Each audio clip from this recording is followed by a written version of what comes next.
So hi guys, good morning, good afternoon, good morning, good afternoon, good evening. How are you guys doing? It depends on where you're watching from. If you're watching from Africa, right now it's in the morning. It's about 10:30 in the morning on a Wednesday, date 13th, post Jamhuri Day in Kenya. Yesterday people were celebrating. Yesterday was a PH, public holiday. I'm used to saying PH, guys, so forgive my manners. Yesterday was a public holiday, so people were celebrating the 60 years of independence in Kenya. So it's post. Today, as I am recording this video, I am coming live from Africa, where we had been celebrating, or we were celebrating our 60 years of celebration since we got independence. So how are you guys? How are you doing? It's been a minute since we made a video when we are seated or something, like when you're in the house. And I thought, why not? Good news, guys. For those who are nurses, because I believe we are not only talking to nurses, we're talking to different people. We've gone global, like I've said. The other time I was trying to talk like I'm an English woman, and I said we've gone global. Anyway, guys, I'm joking. So I'm saying yesterday was 60 years. It was marking 60 years of Mashujaa Day. It's been a very busy week for me, let me say that, because I've been working back to back. But remember we said a car cannot work without being serviced. So today I'm free and I thought, let me service myself. And by me servicing myself is by coming here to interact with you guys, because we said in this YouTube channel, it's our world where we connect through our screens. And by me connecting to you guys with our screens, it means we are going to share 1, 2, or 3. So why am I vlogging this video? I wanted to say, guys, yesterday was 12th of December 2023, right? And it was a special day for all nurses. Those people who had slept earlier on 11th of December, that was the day before yesterday, those people who slept earlier and they were in this journey of immigration, because in this channel we've been talking about immigration, like encouraging nurses who've just completed if you have an experience in nursing and you want to explore out of Africa, like we've been encouraging you guys to try out. You never know, if it's US, Canada, Australia, Germany, Dubai, like United Emirates, wherever it is that you'll find a chance to go and work there, like and further yourself, like and develop yourself professionally, financially, and emotionally as well. You never know, you might find somebody out there who will support you financially, and maybe not financially, don't get me wrong, maybe emotionally, but you were not able to get them from where you are from, to be specific, Africa, because I think there is no nurse who is in America and is wishing to come and work in Africa. Let's say like in Kenya, I don't think there is any nurse who is processing their papers to come. Have you ever thought if there is a nurse who is in America working in America and wants to come to work in Kenya? Or if you're in Uganda, watching from Uganda or Tanzania, ushaikaa hivi ukafikiria ati maybe kuna Mwamerikana pale yotaka kuja kufanya kazi pale Tanzania? Yo, I don't think there is. But what we are trying to say is, we've been trying to encourage nurses in this channel, talking about the experiences that we've had in the country. Not that it's a bad one, but at the end of the day, like we normally, in this channel, I've always wanted to relate to the stories in the Bible, and we've realized that a prophet is never appreciated at home. So in this case, because we felt like we're not being appreciated, we as nurses are not being appreciated at home. Gone are the days whereby we used to like put down our tools of work and go to the streets, trying to look for better things for you guys out there in the public. Because one thing people don't understand, let me just talk about this. One thing people don't understand, when we guys, like during those days when nurses and doctors used to go on strike long time ago, I think it's about 10 years or something, about 7 years. The last time we had a strike in the country, especially Kenya, for the medics, was about 5 years ago. Like, you no longer hear people saying they're going on a strike, that they want to down their tools, because people have realized, to the public eye, people think medics are going on strike for their own benefits, right? But at the end of the day, that is not it. People have been going, like medics have been going on strike. And when I say medic, it means every person who works in a hospital. You can bear witness. You can bear me witness. Like if you go to a place like Magathi Hospital, there are so many medics. If you go to a place like Kenyatta National Hospital, there are so many medics. It's not only nurses who work there. If you go to KU, Kenyatta University Training and Referral Hospital, there are also many medics who work there. If you go to MTRH, you go to, like in those big hospitals, it's not only nurses who work there, they are medics. And when it's like there's a strike, when people are downing their tools for them to get better services in the hospital, like better working conditions, most of the times people used to go on strike for them to like, as they were crying for better working conditions in hospitals, right? I don't know whether you get what I'm saying. Like, you find that in a hospital, like in a public hospital, there are no gloves. There are times there were no gloves. You find like in a hospital, in a ward, they don't have gloves. There's an issue with the procurement. So people have not been supplied with gloves. So people like decide there are no drugs, there are no beds for the patients. Like the workmanship is not enough. Like there are no enough personnel to work. You know, such kind of things. So people used to down their tools asking for those, okay, fine, better remunerations, that is one of it, better working conditions in a hospital, better referral hospital, better working system in the healthcare system, you know. But nowadays, people no longer go on strike. It's very hard for you to hear people going on strike. What are these people doing behind the curtains? What are these people doing behind the cameras? What are these people doing behind the hospital curtains? Why do they just go work and go home, you know? Are they motivated? So people have realized that the only way, because you're not being appreciated at home, just like a prophet has never been appreciated at home, people have realized, hey, let's just go and look for greener pastures. Let's go to where we shall be appreciated as a profession, you know. Let's go to a place whereby we can grow professionally, we can grow financially, we can grow emotionally, whatever aspect of life that you're looking at it when you immigrate. So coming back to now why I'm talking about this video, or what I'm talking about in this video, 11th of December, 2023 was a great day for nurses. Why? Like you all know, we have been retrogressed for the last about June, July, August, September, October, November, about 4-5 months, 6 months. Retrogression, like we've talked about, like everywhere people have been talking about. If you're a nurse, if you're married to a nurse, if you have a relative who's a nurse, and in this process, you will understand when I say there has been retrogression.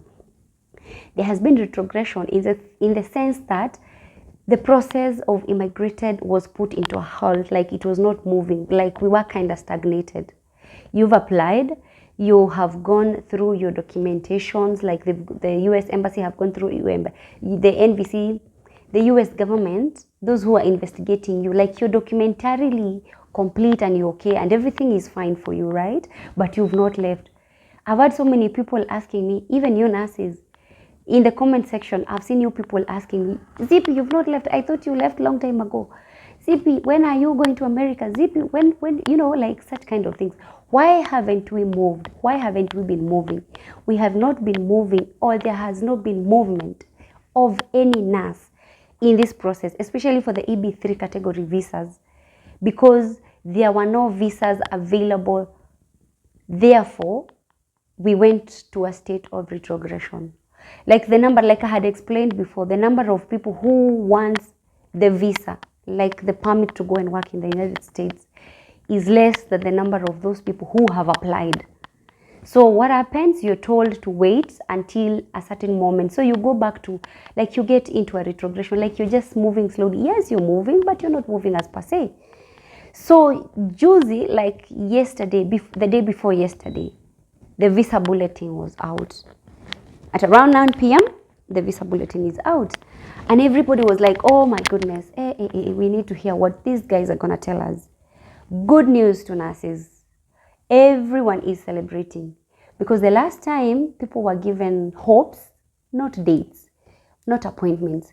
The last time people were given appointments for the same, like people were given a better or a nice visa bulletin was last month. We're in December. And we got the bulletin for January 2024, right? So the bulletin that was updated, or the bulletin that they issued in the month of November was for December, right? Because they normally give like a month to. So the one they issued just the other day was the visa bulletin for January 2024, and it's good news. Good news means Kenya falls under the category of the rest of the world. We've been retrogressed for the last like 4 months. Things have been moving, but slowly. Those people who had been put on administrative process, like Calvin Zochen had explained in another video in this channel, only in this channel, he had explained it very well. There are some people who had gone to IOM, gotten their medicals, but for some reason the IOM felt like they were not fit to travel to the United States. One reason being, if your lungs are found to have some infiltrates, it means they will think, the medics there, the doctors there, the whatever, like they will think you have TB or something. So they will need to investigate you further and be sure that you don't have TB, because US is a TB-free country, is a TB-free state, is a TB-free whatever continent. So they don't want you to come from Africa and take TB there, right? So if you go to IOM and then you get some infiltrates they get some infiltrates in your lungs, some opacity, some whatever, you know, like some symptoms of TB, like Calvin Zochen had explained in the other video, they will put you on something we call, like they will hold you. They will not give you the go ahead to go now to the embassy. Because guys, one thing you have to understand, if you, like today, before we even talk about what we are talking, like the main agenda of this video, people have gotten, like we've moved forward with 8 months.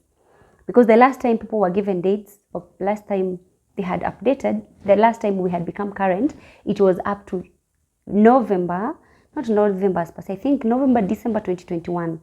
So now they've moved from December 2021 all the way up to 1st of August 2022. It means anybody who has a priority date filed in between 2021, 1st of August, going backwards up to December 2021. I mean, December 2021, all the way coming forward up to 1st of November, 1st of August 2022, if your priority dates falls in that category, because they're not using CC yet, they're using priority dates.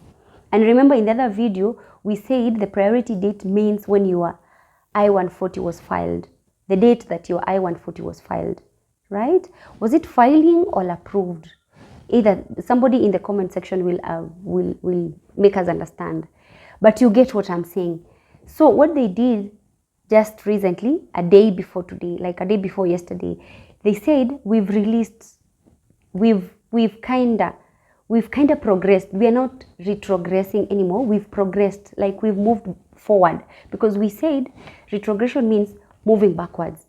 But now in this case, there's a progression. So we've moved forward from December 2021 up to 1st of August. So if your dates fall in between that category, you stand a higher chance. Remember, that is the NVC that has issued the update. That is the USCIS that has issued the update. There is still the embassy, there is still the NVC. Those are two different entities. So now the USCIS has said we have become current for anybody who has a priority or who had a priority date filed in between 2021 December up to 1st of August. I think I've explained in details for you to understand up to that point. So it is good news to anybody whose priority date falls in that gap, right? But remember, the fact that your dates fall in that gap, it doesn't mean that now you're moving, no, like you're moving to the States tomorrow or something. No, if you've been in this journey, you'll understand what I'm saying.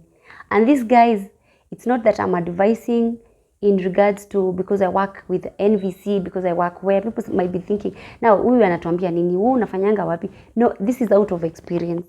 And this is out of experience from people who've gone through the same process. And guys, like I said from the word go, we'll be talking about things that we've gone through, right? This is something that I'm going through right now, okay? We've been waiting. Unfortunately, there are some people who've been left out with this progression. They're still retrogressed. They have not become current, right? It does not mean that I am in that category of nah.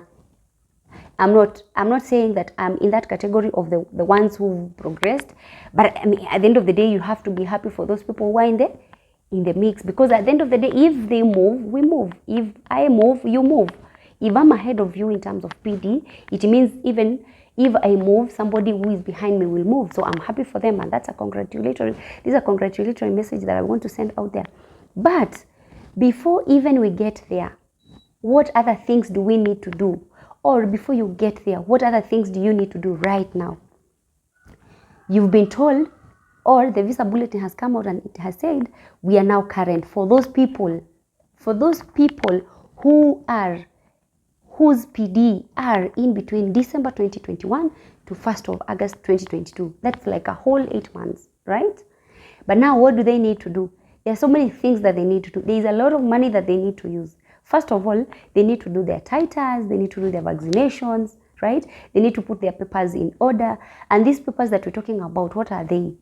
If you're not married, we start there. If you're not married and you have children, of course you got those children through somebody. Either you're a lady or you're a man. Those children are not your children alone. They belong to you and somebody else. So you need a consent. Be ready with the consent so that by the time the dates are out, by the time you're getting your dates, your papers are in order. Another thing that we need, a police clearance certificate. By the time you're going to the embassy for the interview, because you will be called in for an appointment. This is just a bulletin that has come out. People are waiting now for the dates, and we are praying that we get showers and showers of rains, okay? Showers and showers of rains of dates. So if they come, what do you need to do? What do you need to know? What do you need to be? How do you need to be well prepared? And that is why we are talking about, that is what we are talking about today. You need to have your paperwork in order. By paperwork, it means you have to have, if you're a parent, if you're a single parent, you need to make sure you have either full custody of your papers, of your children, or you have a consent from the other partner, the other parent. That is one. If you're married, you need to have a marriage certificate that is valid. Valid means this certificate is original and it's legit. Si zile vitu za ngamwaya, it has to be legit. A legit marriage certificate. Remember Calvin's Ocheng explained about this thing the other time when we were live on YouTube, and he said so many things that people, if you listen, you'll understand what he was saying. Now it's your time. It's actually not even a week ago before he predicted that things will come out and we'll move forward about 6 months. If you have not watched that video, you need to go back and listen to it. He did a very nice prediction. We used to call him J-Man. So J-Man, I think you're good. You did it right. You guessed it right. You predicted it right. So he talked about the papers. We've talked about the consent or the full custody of your children, then marriage certificate, and then police clearance. If you're the main, what do we call them? The main applicant. If you're the applicant, you need to have your police clearance, which should be valid. For the Kenyan passport, for the Kenyan police clearance, normally it's valid for 1 year. I think 1 year or 2 years. It's 1 year. So if yours has already expired, don't go with a police clearance that's about to expire in a month's time. No, go with a valid police clearance certificate. This is a good conduct. In our country, we normally call it good conduct. It will be needed at the NVC. Another thing we've talked about is the vaccination records. If you have children, make sure that the vaccinations are up to date. If you've been in this journey, you know that there are so many centers that give those vaccinations. We have Nairobi Hospital, we have the airports, Port Hospital at the Wilson Airport, we have Kenyatta National Hospital, I think we have Kenyatta University Pia. This is in Nairobi. I'm talking to those people in Nairobi. There is a City Council Hospital in town as well. I mean, there's so many places that. And also you need to have a yellow fever. But if for the yellow fever, you don't need to talk about it right now, because at the end of the day, you went to do exams at South Africa. So, I mean, you used it. So you have your card. So make sure your vaccinations records are up to date and they are well recorded. If you've not managed, remember you'll cough a lot of money, because you will have to do them at the IOM. IOM, I don't remember what it means. International Out-Migration or something hospital. I'm not sure about it. It has just escaped my mind. But there's at that point you will go to IOM and they will tell you, because you're not up to date with your vaccination records, we will have to vaccinate you, right? So we've talked about the vaccination cards. And then your documents, you now as the nurse, because you're going to work there. Remember, when you're going to the embassy, when your time comes to go to the embassy, you will have to have the documents that we've talked about. You will have to have your original documents and your copies. For me, the way I've been seeing people, or the way I've heard people talk about, like out of experience, those people have gone because I've been asking and asking and asking and asking, how was your experience? What did they tell you? What questions did they ask you? That kind of things. They might tell you, you will need to put maybe like to have 2 envelopes when you're going there. Put 1 envelope, put all your original documents for you to present them nicely. In another environment, in another envelope, surely. In another envelope, put the photocopies, like the copies of your documents. By doing so, it means, I mean, at the end of the day, you will not have a lot of struggles, like, you'll not have a lot of struggles when they're asking you where documents, you just perusing them there. And with documents, remember, you need your transcripts, right? You need your nursing council license. It has to be valid, and it has to be the card, not this paper that we normally, when you've updated it, and it has to be renewed. Like you have to have the current license. It has to be active, and it has to be the card itself. You remember the smart card. You don't have to go with the paper one. You have to go with the original. That's the original, which means I think you'll have to go to nursing council. You will also need the letter of your employer.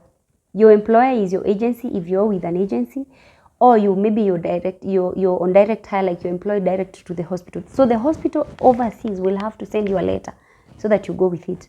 Like for me, I'm with MedPro. So when that time comes, when I get into the progression phase, of course, when my time comes, I said I'm happy for those people who've gotten their dates, who are about to get their dates. But when my time comes, I will ask, or my agency, which is MedPro, will have to send me all those documents that I'm needed, because I'll be needing a letter from my employer, which is MedPro, the hospital that I'm going in, the contract, which should be updated. I need to know how much money I'm being paid there. How much money are they paying me?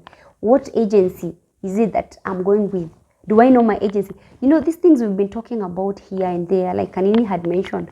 When you go to the embassy, they will want to know if this agency that is taking you from Africa to America is this kind of people who just do human trafficking. So they will want to assess your mental status as well, to see whether you know what you're doing, or what kind of people you're dealing with.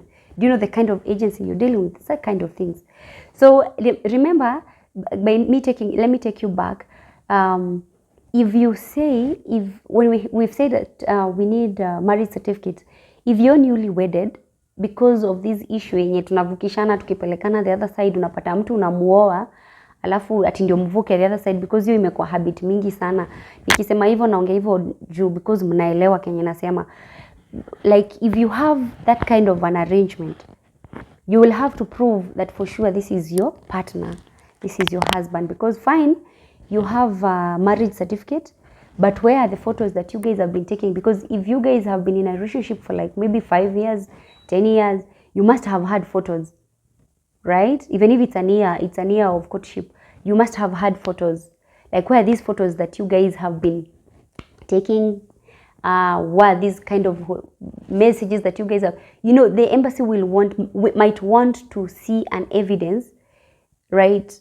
They might want to see an evidence of like you guys have been married, or you guys are a legit couple. See easy vitus are wash, right? As in they will want to understand for real you guys are a couple.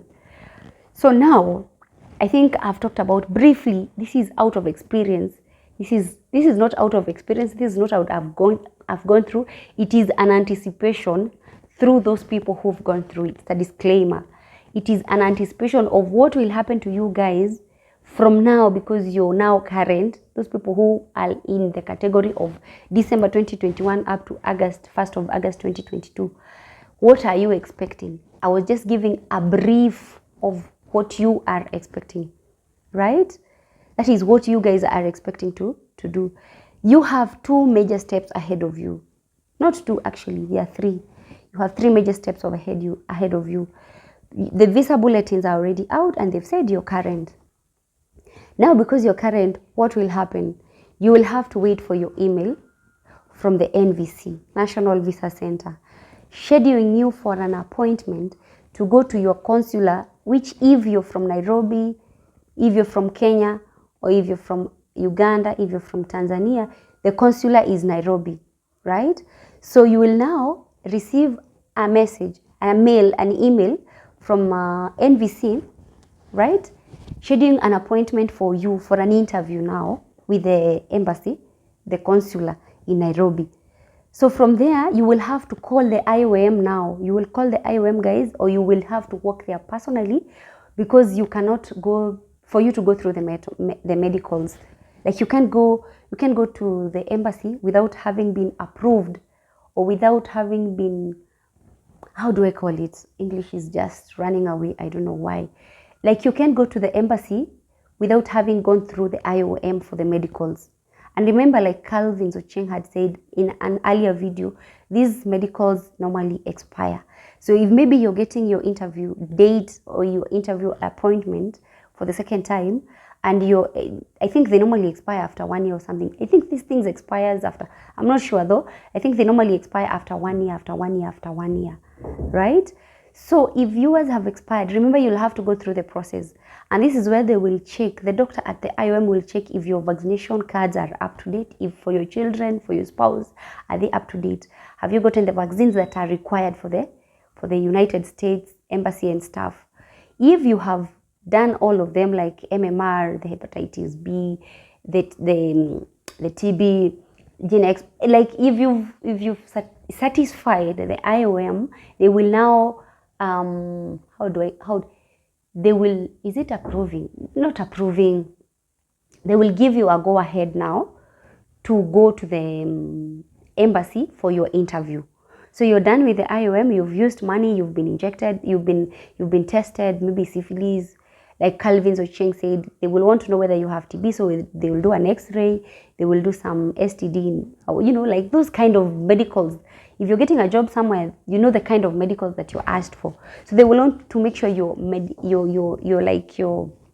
healthy, in short. Yeah, they're looking for some disease, not hypertension, not diabetes, not like CKD, not like such kind of diseases. They are looking for communicable diseases like TB. They are looking for sexually transmitted diseases like gonorrhea, syphilis, and all that. And remember, Calvin Zocheng also mentioned and said, if you guys have not watched that video, he said if you're on ARVs, because you know these things happen, you don't need to feel stigmatized because you're taking ARVs, the antiretroviral drugs. If you're on those medications, and maybe the doctor asks you from there, are there any medications you're taking at home? Then you say, oh yes, I'm taking antihypertensive, I'm taking some medications for lupus, I'm taking some medications for diabetes, I'm taking some ARVs. Oh, they'll tell you, oh, I'm sorry to hear this. So now what we're going to do, we will have to check for TB, because they believe when you have HIV, you're immunocompromised. And when you're immunocompromised, you have those kind of infections that we call the opportunistic infections. So they will want to check more. They will want to investigate you further. Remember, you stand higher chances of getting other complications. So Calvin Zocheng was saying it's better for you to guard yourself and protect yourself.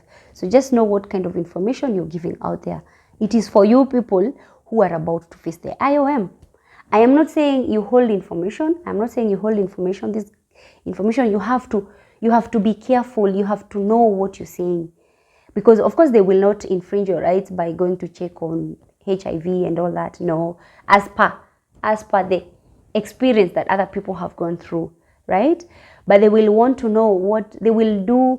They will do a thorough investigation of you to make sure that there are no infections, there are no diseases that you're taking to their country. Then from there, if you have satisfied them that you're okay health-wise, they will now tell you now you can go ahead. They will write you a letter to show that you're okay, your children are fine, your spouse is okay. Now that is the time you'll go to the embassy. And then you'll be asked the questions that we've mentioned there. Like, they will want to know for sure you're a nurse. You're going through MedPro, Avant, Ugradi, Worldwide. Like, what kind of agency are you going with? Then they'll want to ask you some simple questions. They will want to see your DS260. You have to print out that page of the DS260. I don't know whether you guys remember that. The DS260 form that you fill, there was that front page that was saying it's a printable. You have to have it as well. You have to have your passports. You have to have your ID. It's good to carry your ID. It's good to carry your license. You're a nurse. You're going to the US as a nurse. EB3 visa category. You're a nurse. So you need your license. That's your work tool. You will need your letter from the hospital where you're working, and it should be current, not the one you signed from. I actually know of a lady, of a lady who went with an expired, the one they signed when you were starting the journey. You know, you start this journey like 4 years or 5. There's some people who've been in this journey for even 5 years. So they will want to see that that letter that is current, not the expired one. Is it expired one or what? Like not the one that they gave you long time ago, but they will want to see the current one. Of course, there's so many things that they will want to, and then you will do an interview. If they give you the pink, like Irene Kanini was explaining, it means, is it that you've been put on AP? If they give you a green one, it means you're welcome to America. And then from there, you have your time to resign to your workplace and then bid farewell to your countrymen. Then we see you posting photos and pictures when you at the JF Kennedy. We wish you all the best. So this video was just to brainstorm on what things that we need to know as we are awaiting for the embassy to give us an appointment for the interview. In short, I am not an expert. This is a disclaimer. I am not an expert. These things I've been talking about in this channel, or we've been talking about in this channel, they are from those people who have gone through the process. If I talk of an agency, it's because I've been through that agency and I know what they do and I know how they do it. If I talk of an embassy, I'm not talking out of what I know, what I've gone through. No, I'm talking to those people who have gone through the same, and they give me the information and then I bring it to you.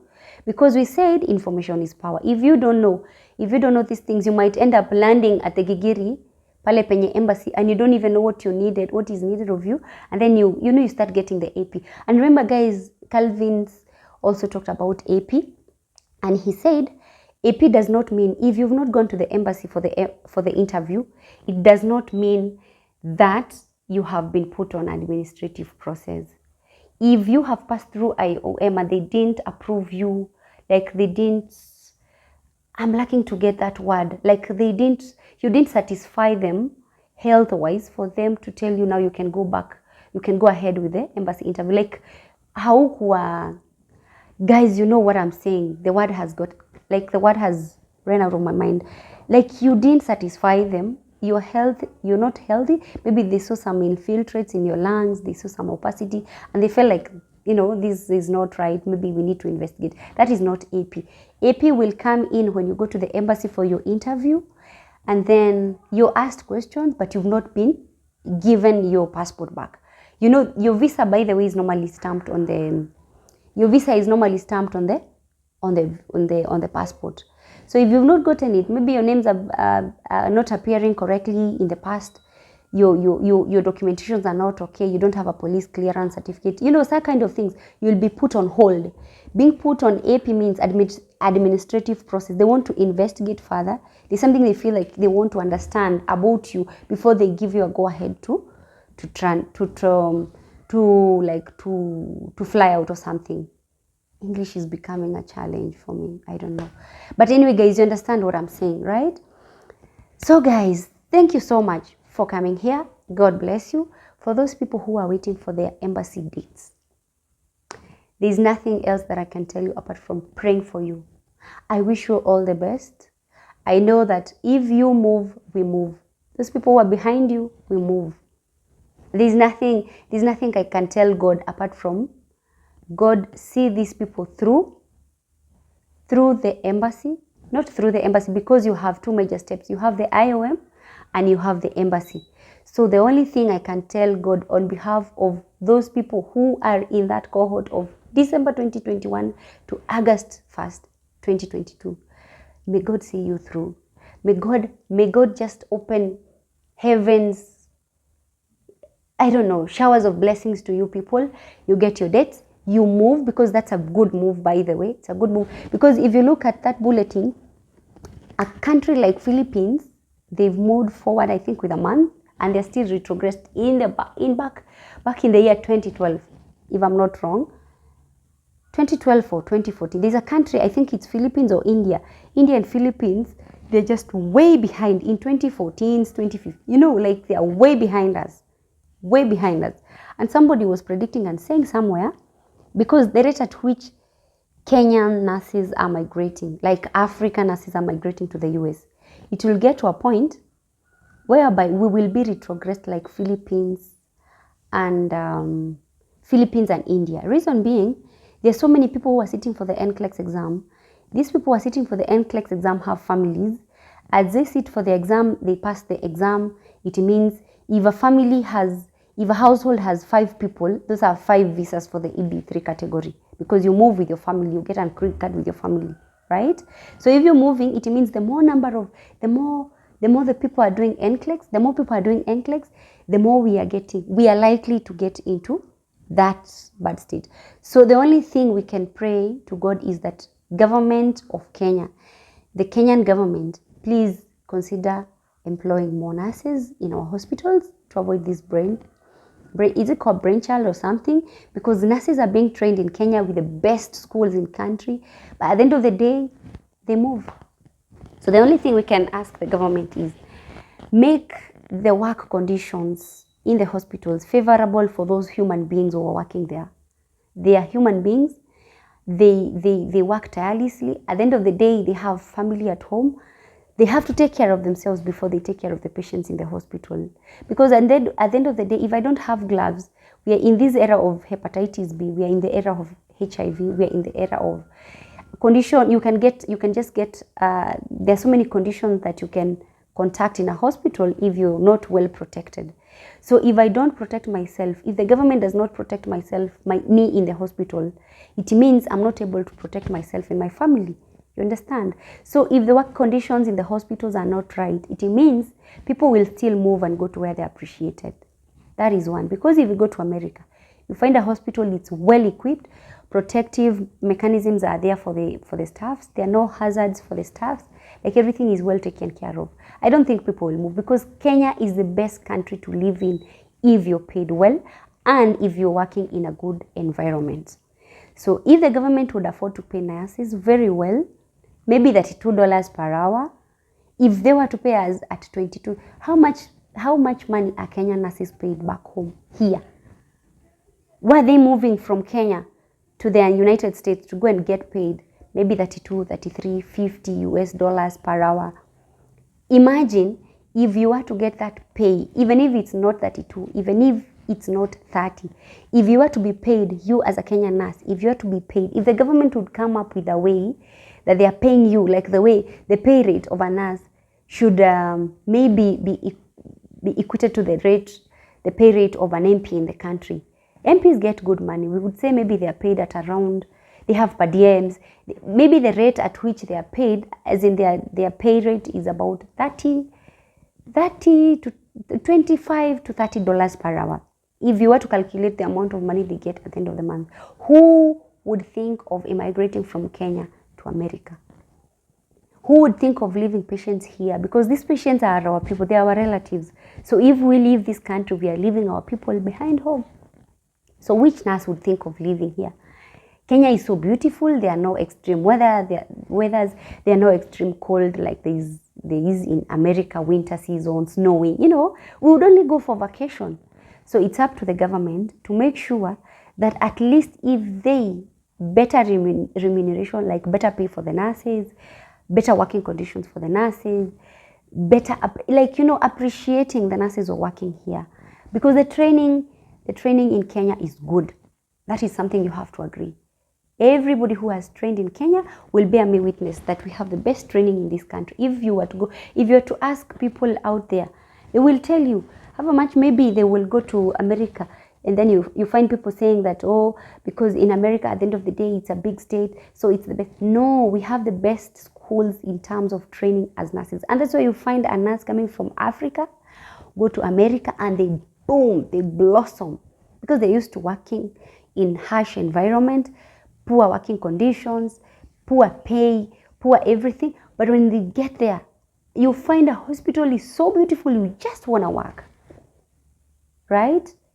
You find that that nurse is being appreciated in a hospital as the best nurse of the year because they are working, the motivation is good. So, part in short is, if the government would look into ways they can assist nurses, retain nurses in the country, there would be no this massive immigration of nurses. Because at the end of the day, you will find that we as nurses, it will get to a point like the way people are predicting, the reason as to why Philippines and India have been in retrogression for quite some time, the population is big and the number of people who are immigrating to the America is quite high. So they can't just give visas, you know. I understand they can't give visas in a year. I mean, EB3 category, 5,000 visas for a country per year. So you see, we'll get there. That's where we are headed to, because people have realized nurses are getting better pay out there.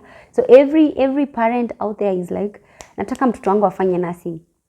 A good example is right now, if you have a child whom you as a parent want them to do nursing, try looking for schools, even in private hospitals that do training nurses, do nurses training, like KRCHN, KRN, Mata Hospital, Nairobi Women's, Petro. Like those just go try. The number of nurses who are training is quite high, right? So at some point, these people are training because they know at some point they leave the country. They're not training for them to come and bring their expertise in our hospitals. What will happen to us?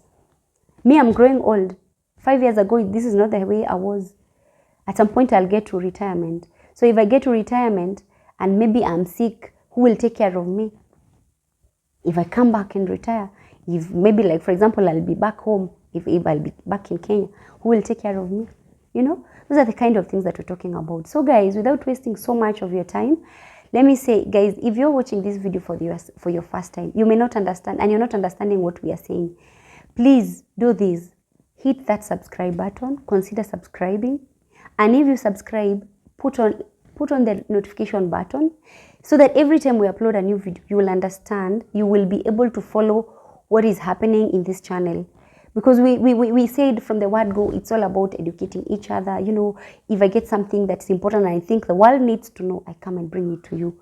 Of course, out of experience, not some out of experience, others out of research, and others out of experience of those our senior nurses, right? Like I told you, we'll be bringing so many nurses so that they talk to us about their experience in nursing in Kenya. Very soon, we are going to bring you a nurse investor. Is a nurse investor we are going to be talking to. She will be telling us how she has managed, because you guys are saying you want to migrate. How come she's made it in Kenya? How come she's driving those big cars? You know, we will have to understand. She will give us the secrets to being successful in business and at the same time a nurse in Kenya. How was her journey from the word go? When did she join nursing? How has she sailed through nursing? You know, such kind of things. So if you've not subscribed or if you've come across this channel for the first time, I go by the name Zipporah. I am a nurse by profession. I've been working as a nurse for the last 14 years and I'm in this process. So in this process, we said it's good for us to have a home whereby we'll be coming and discussing. So comment down below and tell me what you feel like we should have discussed or we've left out. I am always free to critics. But guys, be nice, Aki. Msikuwe wabaya hivyo jamani. Some people have been sending me DMs, but they're like, wewe unaongea vitu gani? And others are so uplifting. They're telling me, Zip, you've done a good job. This is something we didn't know. Others are just telling me in person, like they're afraid of writing there and watu wasiwaone. Sijui anagopa incha, jama anagopa nani. Mtu asimuone amwambie, oh, guys, Aki, please, thank you so much for supporting me. Thank you so much for those people who've been commenting, you know, sharing the videos and everything. God bless you so much. I don't take it for granted. Like I've been saying so many times. I know I always like to acknowledge the presence of our living Father, because let me tell you guys, especially for you to be a nurse, you have to have God. God has to be like with you. I don't know whether it's me, because the things we see in hospitals, guys, are not easy. So I always want to appreciate, because you go to a hospital, you find people have died, you know, you left somebody sober yesterday, today. Like, you know, it's not easy working in a hospital, but through the grace of God, I mean, if you work in a hospital, that's the only time you'll appreciate for sure there is God. Whichever God you pray, but there is God. Because you wake up today, like today, as we speak right now, so if you're filming this video, you woke up nicely, you're breathing, you're not on a ventilator, you're not on a life support machine, you're not on inotropes. Guys, I think I should be talking about inotropes one day. You know, you're not on inotropes. Like, you see the way your heart beats, just like that, automatically. You know the way your heart is just, you know the way we draw hearts, your heart is just pumping blood. The automaticity of those cells, it is just conducting itself without anything. Imagine your heart has failed. So you need those inotropes to support you. The way I'm breathing right now, I can breathe in and out. I'm not retaining CO2 because I'm able to breathe. I'm able to initiate a breath and bring out carbon dioxide. I'm not on a life support machine. Those are the things that we take for granted. Having your 2 legs walking. There's so many people, like today, how many people will lose their limbs? Either a limb, a hand, you know, a leg. The things that we take for granted. Working in a hospital, you see things until you tell yourself, in a way, there is God. So it's not easy. It's not easy working in a hospital environment, but through God that we are acknowledging right now. And that's why we normally say it's a bright day that we should rejoice and be glad in it. It's a good day. You've woken up. You didn't need to pay for oxygen for you to breathe in. You didn't need to pay a hospital bill for you to have your heart pumping. Your heart is just pumping and you're okay. That's why you're watching this video. So thank you so much for coming here. I don't want to talk so much like a pastor or something, like a teacher or whatever it is. Thank you so much for tuning in here. Please don't forget to hit that subscribe button. Please don't forget to watch as well. It might be a video of 10 minutes, but at least you'll get one word that has helped you. It might be a video of 1 hour, but at least you've gotten 5 things that will help you or save someone else. So thank you so much, guys, for coming. I don't take it for granted. Like kawaida nimesema na nimerudia tena, hit that notification bell so that every time we upload a new video, you will be notified and you will be able to know, hey, what's happening? So for now, let's just send this message to those people who are waiting for their appointment dates for the interview. We wish you all the best. We wish you God's blessing. Let's pray for them to have God see them through the IOM. They pass their medicals, they go to the embassy, they do their interview, they pass their interview. And you guys who are behind, those guys who are behind, let's just try to motivate those people who are ahead of us, and let's be happy for them. Because you see, at the end of the day, if they move, we move. It's like when you get a door that is closed, there is a fire outbreak this side and there is a door that's closed. If people don't move, at the end of the day, you will get burned, all of you there. Why are you in this process? Why are you in this process if you don't want others to move ahead of you? Hata mikono hazitoshanangi. Guys, nurses also, let's develop that nini of loving each other. You hear some nasty comments out there, people saying, oh, it's even good we are waiting for them so that we move. You cannot move together, all of you. It can't be possible. Even children, you can't just have children today like you have 10 children at the same time, unless, I don't know, you are a what. It has to be a process. Some people have to move and then for you to follow. So those people who are following, we are wishing them all the best. And we are happy for you guys. We want you to move so that at least we move. We are behind you. There are some people who are ahead of you as well, and they moved and you waited. However much the wait, it's quite a pain, you know. However much the wait is such a pain, guys. If you've been in this process, you'll understand. Especially if somebody asks, hey, you've not left, I thought you left, you know. Even you guys in the comment section, you've been asking me. I'm sure even people, when they start living again, you will ask me, hey, you've not left. My good Lord. I will leave. God's time is the best. You see, now there are some people who are waiting for their dates. So God's time is the best. And until next time, bye-bye.